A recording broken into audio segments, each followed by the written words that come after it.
Early in the 20th century, Fred Lloyd, a successful fish merchant, saw an opportunity in the rapidly growing market for motor cars. In 1911, he opened a garage at Nuns Corner in Grimsby to sell and repair the popular cars of the time, including Crossley, Arroll Johnson and Willis. His son Roland, born in 1904, started work in his father's garage straight from school, and by 18 was managing director of the family business. A creative engineer and businessman, Roland saw an opportunity in the market for a small, affordable car, and together with his friend John Hannon constructed their first car in a shed at the back of the garage. This would be the prototype for the Lloyd's first production model. A manufacturing plant was established in premises on Patrick Street, where Roland began to make and sell a two-stroke cycle car, the Lloyd's 650, for just £80. Or for £85 you could have the deluxe version, which had an electric starter and lighting. The first cars had an air-cooled one-cylinder Villiers two-stroke motorbike engine. This was replaced by an 11.5 horsepower water-cooled two-cylinder engine, which powered the near-side back wheel via chain drive. The car had all-round independent suspension with transverse leaf springs.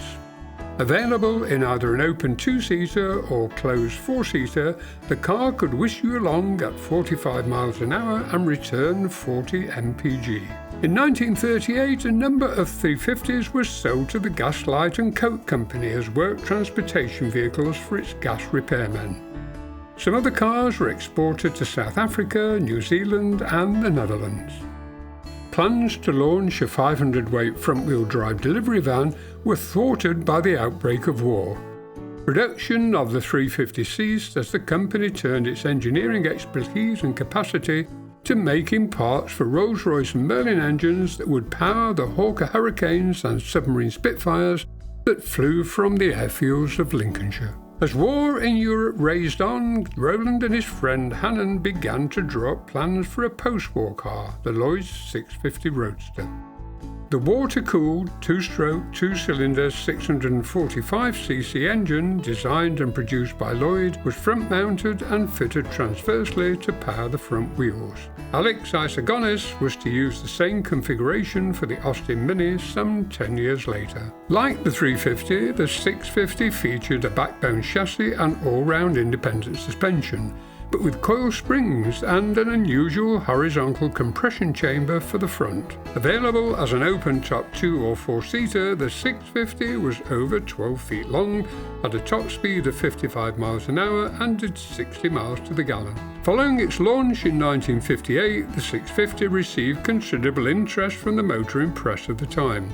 A review published in the January 1949 issue of Motorsport magazine reported that the 650 was a jolly little car that cruised happily at 40 miles an hour and topped out at 51 miles an hour, held the road while cornering and gave a comfortable ride. Many local families remember friends and relatives who worked at the Lloyd's factory and garage.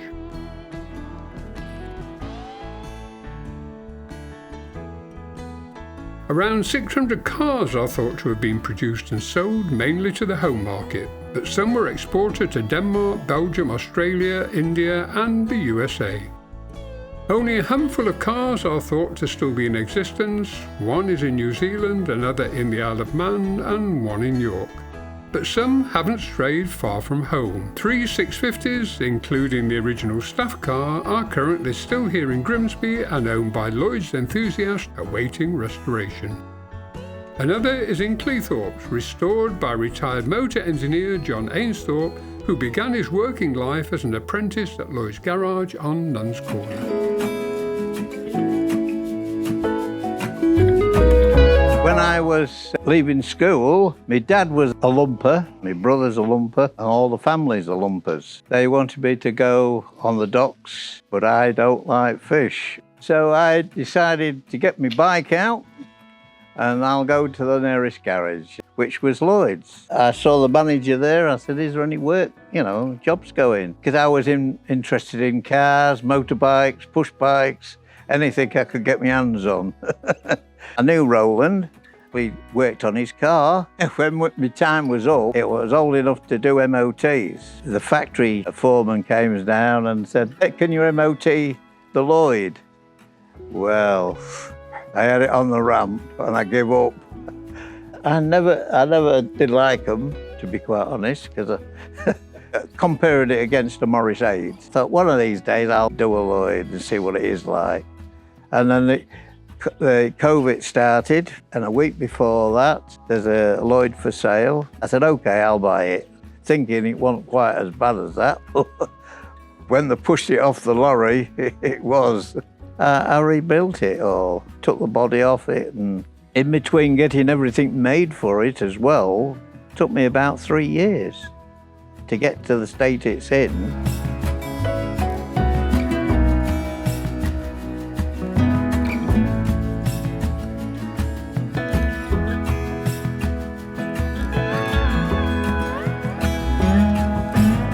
Springs in there, 3 big springs, and as that arm, which is a vertical arm, goes that way with the suspension, it pushes that arm in. This is the engine, 2-stroke, and that's your charger.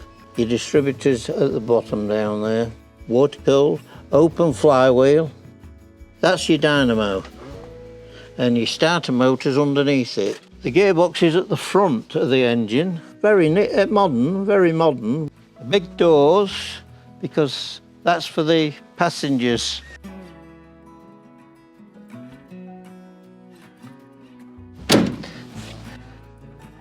You've got your oil pressure from 100 to 0. You've got your ammeter, and you've got your petrol gauge. You've got your ignition switch, you've got the lights, starter motor, or you start to pull. You got your own, you got your dip switch there, and this car has got modern indicators, flashes. And your gear change is on the steering column. Your handbrake is underneath the dash. Actually, sat in it nearly the first time, it's very nice.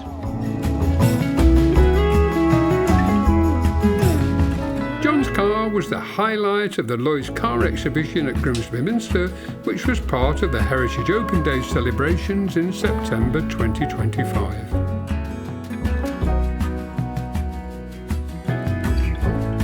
When other manufacturers were beginning to assemble cars from common parts, Rowland still insisted that every part of the Lloyd car, apart from the steering wheel, lighting and instruments, were made in the factory to his exacting requirements. This made the car relatively expensive at £480, when family-sized cars of the time, like the new Ford Anglia, could be bought for as little as £300.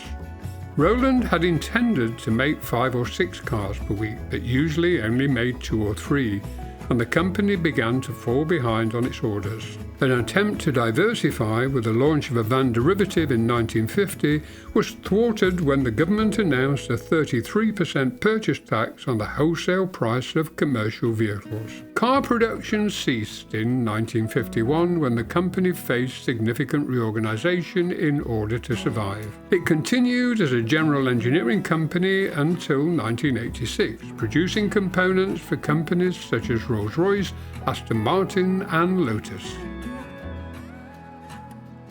Rowland Lloyd died in 1965, but his legacy remains as a pioneering engineer and entrepreneur with a vision of car design that was well ahead of its time. His flair for creative design and passion for engineering excellence was sought after by Formula One racing teams and major sports car manufacturers who needed reliable precision engineering companies as an integral part of their supply chain. But his legacy will be best remembered by the cars he designed and built here on Patrick Street, Grimsby, which are still remembered by local people and will be talked about and admired by classic motoring enthusiasts around the world for years to come.